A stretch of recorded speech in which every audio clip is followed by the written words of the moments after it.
Bible, on trouve ce petit texte, celui qui veut aimer la vie et avoir d'heureux jours. Et puis, il y a des recommandations qui sont données par Dieu. On trouve ce texte déjà dans l'Ancien Testament, David qui a pu le dire dans un psaume. Et puis après, l'apôtre Pierre va le reprendre dans sa première épître, au chapitre 3. Et puis dans le Deutéronome, Dieu déjà dans les temps bien lointains, disait à son peuple, afin que tu sois heureux et que tu vives longtemps sur la terre, et il donnait des recommandations aussi, et ce texte est repris aussi dans l'épître aux Éphésiens. Vous voyez que c'était quand même la volonté de Dieu. L'Ecclésiaste parle beaucoup aussi de profiter du temps sur la terre, de profiter de la vie, par exemple, avec la femme que tu aimes, et il y a d'autres recommandations comme ça. On a vu ce matin la joie aussi qu'on devait avoir, et Dieu a un plan pour nous. Alors aujourd'hui, je ne vais pas vous faire un voyage dans le yoga ou dans d'autres choses comme ça qui peuvent, soi-disant, transformer nos vies, nous parler de méditation. Non, pas du tout. Je voudrais ouvrir ce livre qui est un livre ancien, mais qui est un livre qui est toujours vrai. C'est la parole vivante de Dieu. Dieu a parlé, Jésus a dit, en parlant de sa parole, il a dit, le ciel et la terre passeront, mais mes paroles ne passeront point. Et nous allons donc, avec l'Esprit de Dieu, essayer de parler de ce sujet. Alors, je voudrais commencer par quelque chose peut-être de surprenant, parler de cette parabole ou de cet exemple que le Seigneur Jésus a donné alors qu'il était en train de faire un enseignement sur la montagne, sur la colline. Matthieu chapitre 7 au verset 13. C'est donc le Seigneur Jésus qui parle. Entrez, dit le Seigneur, par la porte étroite. Car large est la porte, spacieux est le chemin qui mène à la perdition. Il y en a beaucoup qui entrent par là, mais étroite est la porte. Resserrez le chemin qui mène à la vie, et il y en a peu qui les trouvent.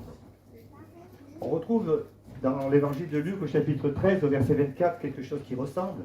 Évidemment, ce sont les évangiles. Et Jésus dit aussi, efforcez-vous d'entrer. Efforcez-vous d'entrer, car la porte est étroite. Car je vous le dis, beaucoup chercheront et ne le pourront pas. Alors dans nos églises évangéliques, on aime assez ces versets. Et on se demande quelquefois si ce n'est pas ces versets qui ont fait qu'on est devenu un peu austère, peut-être, dans certaines églises, ou dans les temps passés. Austère, parce qu'il fallait être montré qu'on était dans un chemin étroit, dans une voie étroite. On était passé par une petite porte, et il fallait peut-être être un peu austère, être un peu triste, en apparence. Alors quand on regarde ce texte au premier degré, il peut faire peur. Et vous savez que si beaucoup ne comprennent pas ce texte, ceux qui sont athées, ils l'ont compris. Et ici, je vous ai mis en photo Nietzsche. Nietzsche a été un philosophe qui avait une famille chrétienne, une mère chrétienne. Et ce philosophe, eh bien, il a voulu montrer que Dieu n'existait pas. Il a voulu montrer qu'en fait, il n'y avait qu'un chemin, que Dieu était mort. Et il disait même, c'est nous qui l'avons tué. Quel orgueil. C'était à la fin du 19e siècle. Quel orgueil de dire ça. C'est nous qui l'avons tué. Parce qu'il pensait qu'avec sa philosophie, avec tout ce qu'il avait pu enseigner, Dieu n'existerait plus. Et que Dieu ne serait plus là. Un seul chemin, pour lui, c'était ce fameux chemin, large, évidemment. Et en cherchant d'où était cette référence sur Internet, eh bien, je suis tombé sur un forum. Il y a quelqu'un qui a écrit, et là, ça fait moins sourire, « J'aimerais bien tuer Dieu, histoire de prendre sa place. » Et il a signé Satan. Alors, c'est pas Satan lui-même qui a signé, mais c'est la main de Satan quand même. Vous voyez, c'est pour dire que l'homme aimerait tant qu'il y ait un seul chemin, qui le conduisait pour montrer qu'il y avait un seul chemin, pour faire croire plutôt qu'il y avait un seul chemin. Un autre homme, Staline, qui entre 1920 et 1953 a été un grand dictateur dirigeant de l'ancienne URSS, du Parti communiste, qui pilotait finalement, qui dirigeait l'URSS. Staline avait dit « Sans Dieu, le chemin est plus large ». Et évidemment que sans Dieu, le chemin était plus large pour lui, parce qu'il y avait un seul chemin, il faisait ce qu'il voulait. Et Staline a tué un nombre de chrétiens considérable, mais il a tué aussi beaucoup d'autres hommes. On pense qu'il y a eu jusqu'à 20 millions de morts sous Staline. Et le 5 mars 1953, Staline est mort. Et ceux qui étaient ces idoles sont sortis dans la rue pour dire notre Dieu est mort, notre Dieu avec un petit D est mort, notre guide et notre Dieu est mort. Et ils étaient complètement démontés. Et certainement, au fond des prisons ou dans les goulags, il y a des chrétiens qui devaient dire Staline est mort, leur Dieu est mort, mais notre Dieu, le vrai Dieu, le véritable Dieu, le Dieu et Père de notre Seigneur Jésus-Christ, lui, est vivant. Et il sera vivant pour toujours. Alors on revient à ce petit texte qui fait un peu grimacer quelquefois, parce qu'on n'a pas envie forcément de passer par ces petites portes. On n'a pas forcément envie d'aller sur un chemin resserré. Et on sait ce que c'est que les bouchons dans la vallée du Rhône. L'été, quand les voitures, il y en a qui doublent à droite, qui doublent à gauche, qui essaient de se faufiler, qui essaient de s'efforcer pour passer. Eh bien, on n'a pas envie, nous, de nous efforcer pour entrer dans le royaume de Dieu. Alors voilà, la petite porte, le chemin étroit, le chemin resserré, efforcez-vous. Non, Dieu ne veut pas dire que c'est une galère comme ça pour croire en lui, pour rentrer dans son royaume, sur la terre et puis dans le ciel. Non, Dieu a un autre plan. Dieu veut nous dire, le Seigneur Jésus voulait nous parler comme une parabole. Une parabole, c'est une histoire qui appuie sur un point précis, et tout le reste n'est pas forcément dans la réalité des choses. C'est un exemple sur lequel on s'appuie pour pouvoir faire passer un message. Et notre Seigneur avait un message fort, bien entendu. Et Jésus voulait nous proposer un vrai chemin, un autre chemin. Alors évidemment, on peut se dire, mais il y a des contradictions dans la parole de Dieu. Jésus parle de cette porte étroite, de ce chemin resserré, et puis il dit en Jean 10, moi je suis venu afin que mes brebis, elles aient la vie, et qu'elle ait en abondance, une vie épanouie, une vie harmonieuse. On a vu que peu nombreux étaient ceux qui pouvaient prendre ce chemin. Alors est-ce que ce sont ceux qui ont plus de chance que les autres? Est-ce que ce sont les premiers ou est-ce que ce sont ceux qui sont les bons élèves pour Dieu? Et il y avait pourtant une promesse, et Dieu ne peut mentir, et Dieu va garder sa promesse. Dieu avait fait une promesse à Abraham que son peuple, sa descendance, serait plus nombreuse que le sable des plages. Et c'est même écrit à un endroit plus nombreuse que la poussière de la terre. Une grande descendance, un grand peuple, le peuple de Dieu. Le Seigneur Jésus a dit, quiconque croit en lui, quiconque, c'est ouvert à chacun. Alors, évidemment, ce n'est pas une contradiction. On a lu ou chanté ce matin une partie d'un texte qui est dans l'Apocalypse, au chapitre, je ne sais plus, des myriades et des myriades d'anges. Des myriades et des myriades, c'est un chiffre infini, un chiffre qu'on ne peut pas compter, des myriades et des myriades d'anges qui vont chanter « Digne est l'agneau qui a été immolé ». On l'a chanté ce matin. De recevoir la puissance, la richesse, sagesse, force et honneur et gloire et bénédiction, qui sont ces myriades d'anges. Est-ce que ce ne sont pas simplement ceux qui ont été lavés, sauvés au prix du sang de Jésus-Christ? Un peuple nombreux. Un peuple qu'on ne peut plus compter. Et un peuple qui n'est pas étriqué, qui n'est pas sur ce chemin en train de galérer, de savoir s'il peut avancer, s'il ne peut pas avancer, si ça bouchonne, s'il y a des gens qui le gênent. C'est un peuple de bienheureux, nous dit la parole. Le Seigneur Jésus va parler de ces bienheureux, ceux qui sont pauvres, parce qu'ils ont le royaume de Dieu. Et puis il y a bienheureux, bienheureux, bienheureux, il y en a beaucoup. Les philosophes avaient dit, comme André Gide avait dit, qui était aussi d'une famille protestante, André Gide avait dit que les chrétiens calomniaient la vie, que les chrétiens étaient trop tristes en fait, et ils calomniaient la vie. Alors, ils étaient austères. Alors, attention, de ne pas faire partie de ces chrétiens austères, sachions montrer notre joie tous les jours, pas que le dimanche. Le Seigneur Jésus avait été aux noces de Cana, et il a montré sa joie. Il a changé l'eau en vin.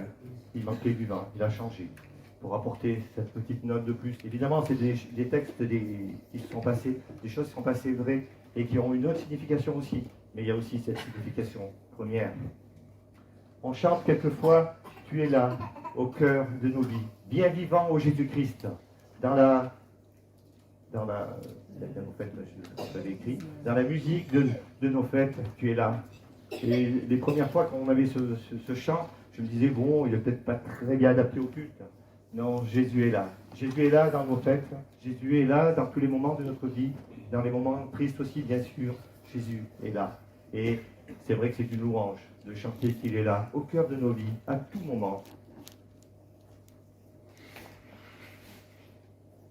Alors, on pourrait essayer de voir ce qu'on pourrait faire si on ouvrait la porte. Alors, premièrement, si tu ouvres la porte, on a des textes. Jean 10, par exemple, c'est encore le Seigneur Jésus qui parle et qui va dire, en vérité, je vous le dis, je suis la porte. Je suis, dit Jésus, la porte des brebis. Moi, je suis la porte. Si quelqu'un entre par moi, il sera sauvé. Il entrera, il sortira. On voit cette liberté d'être avec Jésus. Il trouvera de la pâture, tout ce qu'il faut, tout ce qu'on a besoin. Le voleur ne vient que pour voler, tuer et détruire. Moi, je suis venu afin que mes brebis aient la vie et qu'elle ait en abondance. On l'a lu. Moi, je suis le bon berger. Le bon berger met sa vie pour les brebis. Moi, je suis le bon berger et je connais les miens. Je suis connu des miens. Cette relation, cette proximité, comme le Père me connaît et que moi, je connais le Père, et je mets ma vie pour les brebis. Si j'ai d'autres brebis qui ne sont pas de cette bergerie, il faut que je les amène. Elles aussi, elles écouteront ma voix. Voilà, une porte. Jésus est la porte, tout simplement. On peut ouvrir, et la parole de Dieu nous dit même, tout simplement, qu'on peut frapper sur cette porte. Demandez, dit Jésus, et l'on vous donnera. Un Seigneur qui est là, derrière cette porte. C'est peut-être un chemin qui peut être étroit, mais c'est un chemin où on est accueilli, où on est les bienvenus, un chemin où il fait bon vivre, un chemin où on peut demander, et Jésus répond. On peut chercher, et Jésus va nous permettre qu'on trouve, bien entendu. Et si on frappe, eh bien, il va nous ouvrir. Une porte qui n'est pas fermée à clé, une porte qui est là. Sur cette porte, il y a un peu comme s'il y avait écrit amour.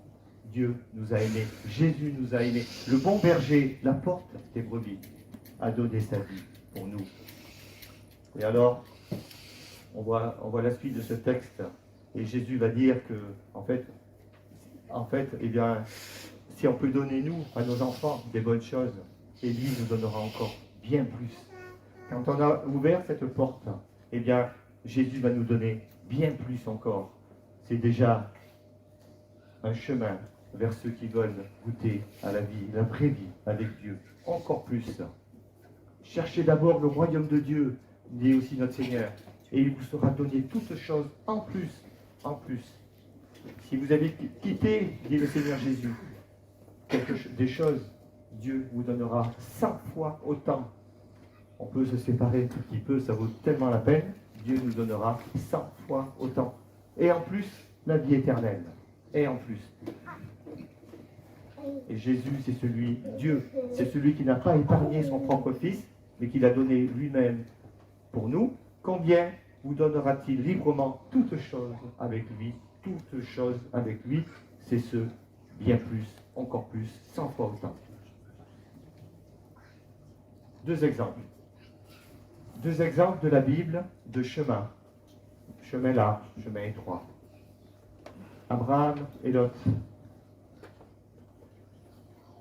Dans le livre de la Genèse, au chapitre 13, on voit que Abraham, c'est l'oncle, Lot, c'est le neveu.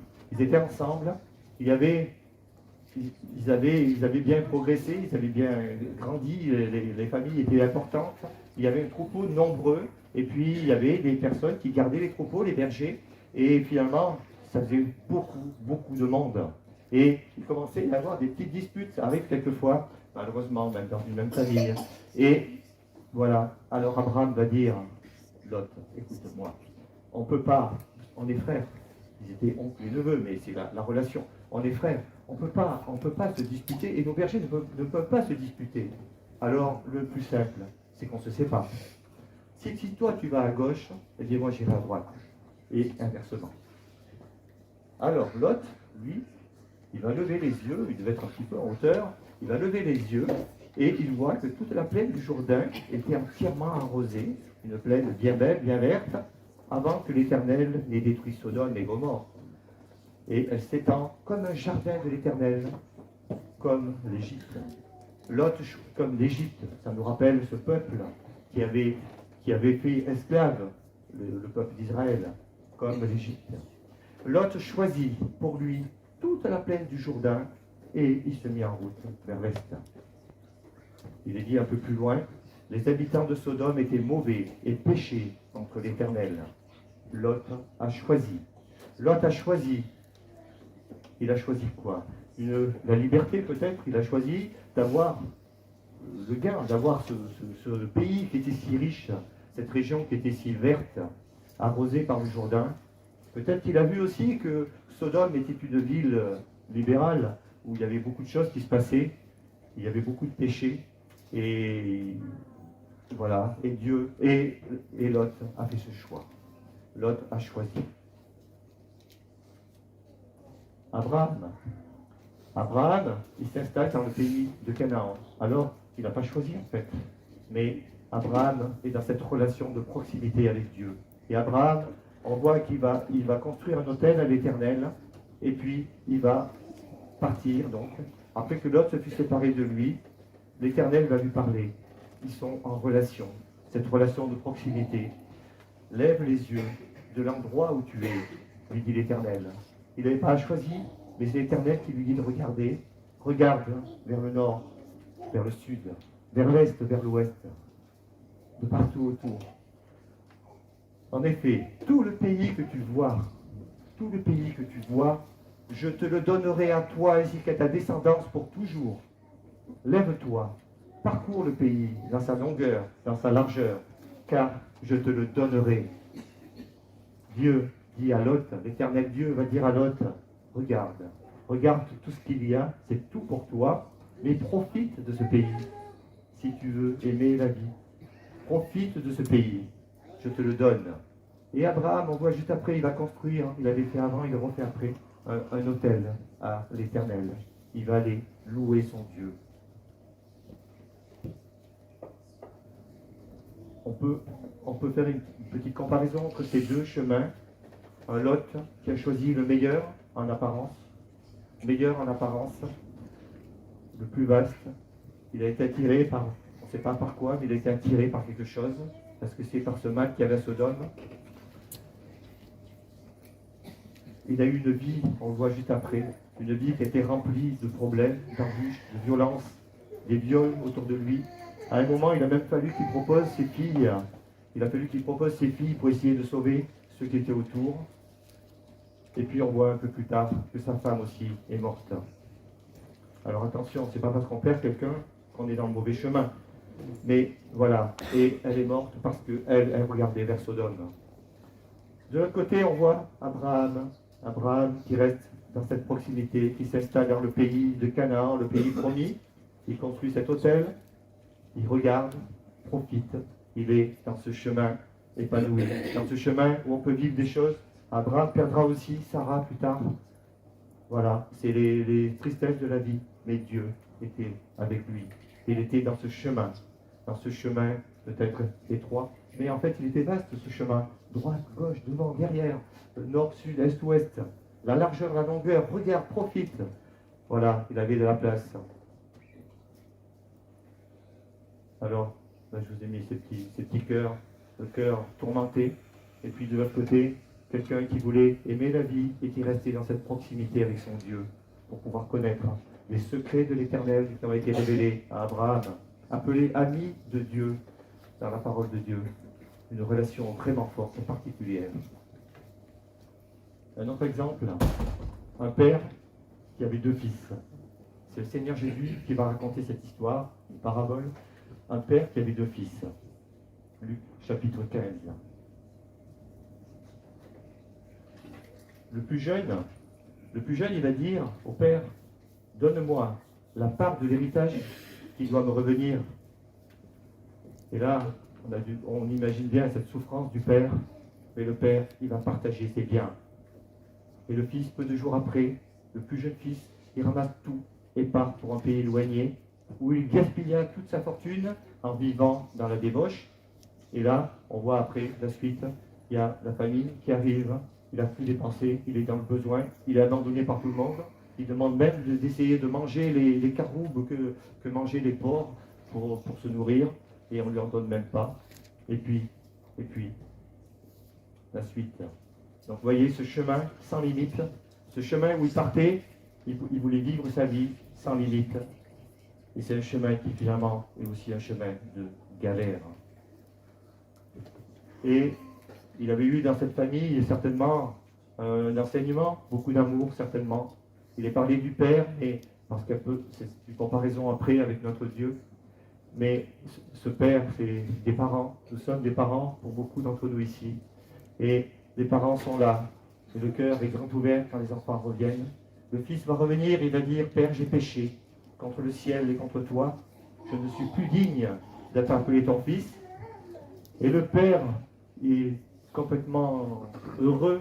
Et il va crier, il va dire, apportez vite le plus beau vêtement. Mettez-lui, passez-lui un anneau au doigt. Mettez-lui des sandales aux pieds. Amenez le beau gras qu'on a engraissé et tuez-le. Mangeons et réjouissons-nous, car mon fils que voici était mort et il est revenu à la vie. Il était perdu et il est retrouvé. Il était et ils commencèrent à faire la fête. Et là, on retrouve un peu tout de ces chemins. Le premier chemin où il était parti, il change de chemin. Il retourne vers son père et son père va l'accueillir. Un père qui est aimant, un père qui aime. Et puis, on voit cette joie, si tu veux aimer la vie. Et on voit cette famille qui va se réjouir, qui va faire la fête. Tu es là, au cœur de nos fêtes. Et dans cette fête, le Père, Dieu, était là. Alors, ce texte nous parle aussi d'un autre Père, de ce Dieu qui nous a aimés et qui a donné son Fils. On peut retourner à lui à tout moment. Et on peut changer ainsi de chemin. On peut lui demander ce pardon. Père, j'ai péché. Père, pardonne-moi. Le sang de Jésus-Christ nous purifie de tout péché, nous dit la Bible. Et le Père va pardonner. Le Père va aimer. Le Père aime notre Père qui est au ciel. Voilà, quand on fait des fêtes, eh bien le lendemain on dit que c'est la défaite. Parce que quelquefois, il y a eu quelques excès et on n'est plus trop bien. Eh bien, les fêtes avec notre Dieu, ce n'est pas la défaite le lendemain. C'est la fête qui continue, c'est une fête durable, une fête qui est là et qui peut continuer. Et qui va continuer. Je veux aimer la vie. Alors, choisis. L'aîné, c'est une situation qui est intéressante quand même. Quelqu'un qui est là, qui est dévoué, il est au champ, un gros travailleur, il va rentrer et il va être surpris parce que c'est la fête. Parce que c'est la fête, oui, c'est la fête, tout le monde est content. Et l'aîné qui arrive en travaillant, lui, il ne comprend pas qu'on puisse faire des choses sans lui. Et on peut comprendre quand même un petit peu. Et quand il va demander à ceux qui sont autour qu'est-ce qui se passe, eh bien on va lui dire tout simplement, c'est son frère qui est revenu. Et donc on fait la fête pour lui, son frère qui est revenu, et lui va dire, mais il va aller voir son père, il va lui dire, ça fait tant d'années que je suis à ton service sans jamais désobéir à tes ordres. Jamais tu ne m'as donné un chevreau pour que je fasse la fête avec mes amis. Mais quand ton fils est arrivé, celui qui a mangé tes biens, ton fils, c'était son frère, celui qui a mangé tes biens avec des prostituées, pour lui, tu as tué le veau engraissé. Mon enfant, lui dit le père. Mon enfant, quelle déception pour ce père. Ce père qui voulait tout donner, ce père qui aimait. Mon enfant, tu es toujours avec moi. Et tout ce que j'ai est à toi. Tout ce que j'ai est à toi. Ce père, c'est notre Dieu, qui nous dit, non, ne jouez pas, ne restez pas dans une vie de cinéma, de théâtre. Essayez pas de faire bonne figure. Ce que vous faites, faites-le par amour pour moi. Et si on sert notre Dieu, c'est pas pour être des moins que rien, et c'est pas pour faire bien par rapport aux autres, c'est parce qu'il nous aime, tout simplement. On l'a dit ce matin, on l'a chanté. Et le Père nous dit, mais arrête d'être malheureux, de te dire que la vie chrétienne c'est une vie tristounette. Non, tout ce que j'ai est à toi. Tout ce que j'ai, c'est Dieu, le Créateur du ciel et de l'univers, Dieu qui nous dit, tout ce que j'ai est à toi. Celui qui n'a pas épargné son propre fils, tout ce que j'ai est à toi. Alors, on peut se poser des questions. On ne va pas répondre à cette question, mais dans quel chemin était le fils aîné? Alors, est-ce qu'il jouait cette pièce de théâtre qu'on a dit? Où est-ce qu'il était, un chrétien triste, enfin chrétien, comme un chrétien triste, on va dire? On ne sait pas. On ne va pas répondre à cette question, mais il y a quelque chose qui est important, c'est tu es toujours avec moi, qui doit nous rester. Et j'entendais il y a 2 semaines sur YouTube Stéphane Kéry qui disait que nous devons nous comporter comme le Fils aimé, pas aimé, comme le Fils aimé. Et c'est vrai, tout simplement, ces 2 fils étaient aimés. Et il faut se sentir aimé de notre Dieu. Et se comporter comme ce Fils aimé, celui qui a su revenir parce qu'il savait que son Père l'aimerait, celui qui le sert, son Père l'aime. Comportons-nous comme ce Fils aimé. Le ruisseau de Dieu est plein d'eau. Le ruisseau de Dieu est plein d'eau. Si tu connaissais le don de Dieu, a dit le Seigneur Jésus, tu aurais demandé. Si tu connaissais le don de Dieu, nous pouvons puiser à ses ressources inépuisables.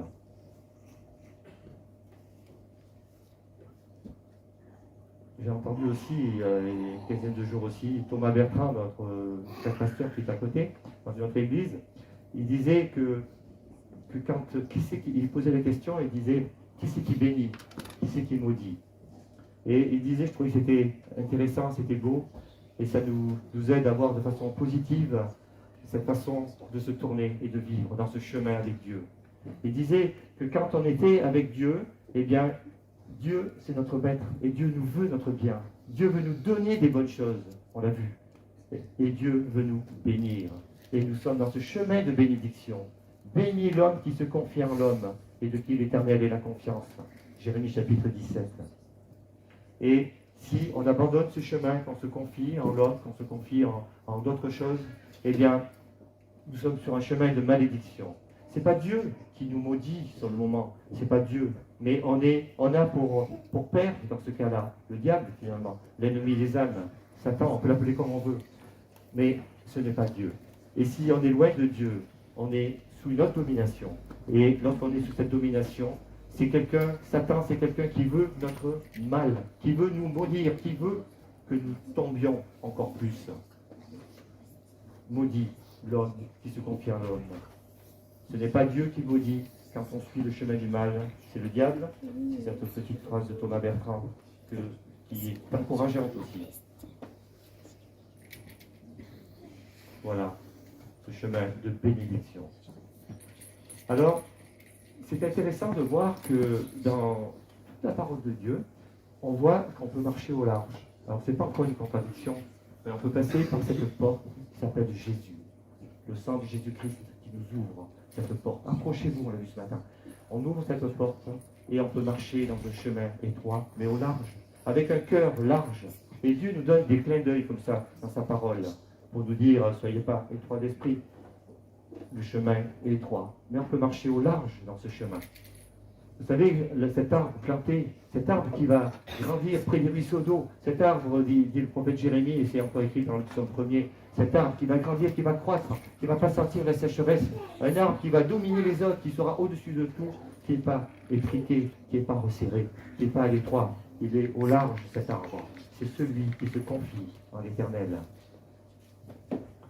Et on va retrouver après, dans la parole de Dieu, de nombreux textes. Un David qui est dans la détresse. Et quand on est dans la détresse, parce qu'il y avait des problèmes avec Saül, quand on est dans la détresse, c'est vrai qu'on se sent quelquefois un peu oppressé. Il y a des raisons, bien sûr. Et David va prier l'Éternel et son Dieu. Et il va dire au verset 32 du psaume 18, qui est Dieu en dehors de l'Éternel et qui est un rocher, le rocher des siècles, sinon notre Dieu. C'est Dieu qui me donne la force, c'est Dieu qui me trace une voie droite, une voie droite. Les chemins nous paraissent tortueux, mais Dieu est là avec nous pour nous le montrer droit. Il rend mes pieds aussi agiles que ceux des biches et il me fait tenir debout sur les hauteurs. Il me donne le bouclier de ton salut, une protection. Ta main droite me soutient et je deviens grand par ta bonté. Tu élargis le chemin sous mes pas. Ce chemin, Et 3, il s'élargit sous nos pas à mesure qu'on avance avec Jésus. Et mes pieds ne trébuchent pas. Alors, David a dit plusieurs fois, psaume 2 Samuel 22, il parle encore, il dit encore à Dieu, tu m'as mis au large. Il se sentait bien, David, il se sentait au large. Au psaume 31, tu as mis mes pieds au large. Isaïe 54, il est même dit, agrandis l'espace de ta tente. Tu es trop serré, agrandis l'espace de ta tente. Déplie l'étoile, n'en retiens rien. Allonge les cordages, que soient bien étalés, renforce tes piquets. Tu déborderas à droite et à gauche. Voilà, psaume 31, Isaïe 54, pardon, au verset 2. Ces petits clins d'œil de Dieu. Le psaume 119, où il est parlé de la parole de Dieu, cette parole qui est une lampe à nos pieds, une lampe pour nous éclairer dans un chemin quelquefois qui peut être étroit, comme le Seigneur l'a dit, on a besoin d'une lumière, et pour que ce chemin, on puisse le voir au large. Et cette lumière, c'est la parole de Dieu, c'est Dieu dans nos cœurs, c'est l'Esprit de Dieu qui est en nous. Je m'attache à tes préceptes éternels, ne me rends point confus. Je cours dans la voie de tes commandements, car tu élargis mon cœur. Ta parole est une lampe à mes pieds, une lumière sur mon sentier.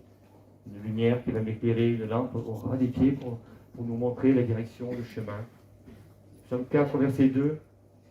Quand je crie, réponds-moi, Dieu de ma justice. Quand j'étais dans la détresse, tu m'as mis au large. Aie pitié de moi, écoute ma prière, et Dieu va entendre cette prière de David. Alors, pour marcher au large, il faut marcher en confiance avec celui qui a tout fait pour nous, marcher en confiance avec notre Dieu. Et quand Jérémie écrit ce texte, écrit cette parole de la part de Dieu, dit l'Éternel, en Jérémie 29 au verset 11, le peuple était à Babylone complètement déporté, il y avait eu beaucoup de morts, beaucoup de mal, beaucoup de problèmes, et Dieu va dire par la voix de Jérémie, je connais les projets que j'ai formés à votre égard pour vous, dit l'Éternel, projets de paix et non de malheur, afin de vous donner un avenir et de l'espérance. Jérémie 29. Le peuple qui était dans la galère, mais Dieu va leur dire que ces projets sont des projets de paix et non de malheur. Ce sont des versets qui ont aidé beaucoup de chrétiens dans la souffrance. On a cet espoir pour l'avenir, cet espoir aussi que Dieu est avec nous et qu'il va nous aider, il va nous sortir, il va nous aider et nous permettre de traverser quelquefois les galères. On a des promesses, l'Esprit de Dieu qui est en nous, cet esprit de Dieu qui va nous donner ses fruits et nous permettre de vivre l'amour, la joie, la paix, la patience, la bonté, la bienveillance, la douceur, la maîtrise de soi. Galates chapitre 5. Alors on peut dire, oui mais tu vois Seigneur, je manque d'amour, ou je ne peux pas répondre parce que mon conjoint ou mon épouse ou mon époux et je ne peux plus l'aimer, il m'énerve trop, il fait bon, passons. Eh bien, Dieu va dire, un fruit de l'esprit, c'est l'amour. Aime-le, montre que tu l'aimes, et puis montre-lui que tu l'aimes. Et encore, oui, montre-lui que tu l'aimes, montre cette paix, cette patience, cette bonté, cette bienveillance, cette maîtrise. Évidemment, il peut y avoir des situations catastrophiques où c'est perdu, eh bien, Dieu va nous apporter encore cette paix, cette joie, cette patience. Voilà, les circonstances sont quelquefois très difficiles, mais la parole de Dieu nous dit de nous réjouir dans le Seigneur. Il y a des modèles, des chrétiens nombreux, des croyants nombreux dans tout l'Ancien Testament. L'Épître aux Hébreux nous en parle, le chapitre 11. Nous avons une si grande nuée de témoins qui nous entourent. Alors il faut rejeter vraiment tout le péché qui nous enveloppe si aisément. Et il faut courir avec persévérance. Sur ce petit sentier, on peut courir. Vous vous rendez compte, on ne va pas se faire l'entorse si on va arriver à courir. Courons avec persévérance la course qui nous est proposée. Faisons-le en gardant les regards sur Jésus. Faisons-le en gardant les regards sur Jésus. Quelquefois, quand on regarde au loin, on ne voit pas les pierres. Non. Gardons les regards au loin quand même sur Jésus. En échange, lui, un peu plus loin, en échange de la joie qui lui était réservée, il a souffert la croix en méprisant la honte. La parole de Dieu nous invite à être des modèles. C'est dit pour les anciens, et on peut le dire qu'avec un tremblant, Pierre chapitre 5, et soyez un modèle du troupeau, Et puis 1 Timothée 4, verset 12, c'est l'apôtre Paul qui va parler, qui va dire, Timothée, sois le modèle des fidèles. On doit être ces modèles. Alors, soit quelque chose qui nous encourage à marcher aussi dans ce chemin d'une façon droite, en regardant sur Jésus. Le psaume 84 nous parle de ce peuple qui marche de force en force, de plus en plus, alors qu'il est sur ce chemin. Est-ce que vous savez qu'il y a quelqu'un qui a été oppressé pour moi? Alors, s'il y avait mes parents, peut-être qu'ils diraient que oui, il y a un moment, on a été oppressé pour toi. Si, peut-être que Marie-Claire dit pareil, peut-être, je ne sais pas. Nos enfants peut-être disent oui, qui a été oppressant, oui, voilà. Mais mes frères aussi, des erreurs ont été faites et peut-être que vous le dites. Mais voilà, Jésus lui-même a été oppressé pour moi. Jésus a marché à l'étroit pour moi. Le Seigneur a dit, Luc 12, j'ai à être baptisé d'un baptême, et combien je suis à l'étroit jusqu'à ce qu'il soit accompli. Ce baptême, c'était la croix, c'était nos péchés. Et le Seigneur Jésus l'a dit d'une façon humaine, combien je suis à l'étroit, combien je suis serré, resserré, on ne peut pas dire plus de mots, jusqu'à ce qu'il soit accompli. Jésus commença à éprouver de la frayeur, des angoisses. Mon âme est triste jusqu'à la mort. Il va dire à ses disciples, c'est Gethsémane, restez ici et veillez. Il va faire quelques pas. Il se jette contre terre. Il prie. S'il était possible que cette coupe, la croix, cette heure, s'éloigne de lui. Et il disait, Abba, Père, Père bien-aimé, Abba, Père, toutes choses te sont possibles. Dieu, tu pourrais m'enlever cela. Éloigne de moi cette coupe. Toutefois, va dire le Seigneur, et il le savait, il était venu pour ça. Toutefois, non pas ce que je veux, mais ce que tu veux. Et le Seigneur Jésus a continué son chemin. Il fallait qu'il marche jusqu'à cette croix. Il a fait. On a vu ce matin, on ne va pas relire ce psaume 69, mais on a vu ce matin le psaume 22, Patrick, le psaume 22, et il y avait d'autres psaumes encore qui nous parlent de ce que le Seigneur Jésus a vécu. C'est comme ces taureaux avec des cordes gigantesques qui étaient autour de lui, ces puissants de Bazan, et beaucoup d'autres souffrances. Ce bourbier, comme il dit, ces eaux qui l'engloutissaient, cette détresse, il a vécu pour nous, il a été à l'étroit pour moi. Alors, si le Seigneur Jésus a marché à l'étroit pour nous, eh bien, c'était pour nous délivrer et pour nous montrer ce chemin qui était étroit avec une porte, Jésus, mais ça ne bouchonne pas. Cette porte, si on frappe, il répond et la porte s'ouvre. Et ensuite, une fois qu'on est rentré dans ce chemin, il peut rester peut-être étroit par rapport à tout ce qui brille autour, mais dans ce chemin, on peut vivre et on doit vivre, épanoui, heureux. J'ai mis une vieille prière qui n'est pas dépassée, c'est ce psaume 139. Si notre cœur, et puis c'est une prière qui fait du bien à tout le monde, à tous les chrétiens aussi, Éternel, tu m'examines, tu me connais. Tu sais quand je m'assieds, quand je me lève, tu discernes de loin ma pensée. Tu sais quand je marche et quand je me couche. Tu sais, un Dieu qui sait tout. Et toutes mes voies te sont familières. Une telle connaissance est trop extraordinaire pour moi. Elle est trop élevée pour que je puisse l'atteindre. Où pourrais-je aller loin de ton esprit? Où pourrais-je fuir loin de ta présence? Et on sent qu'il y a, au verset 11, une réponse.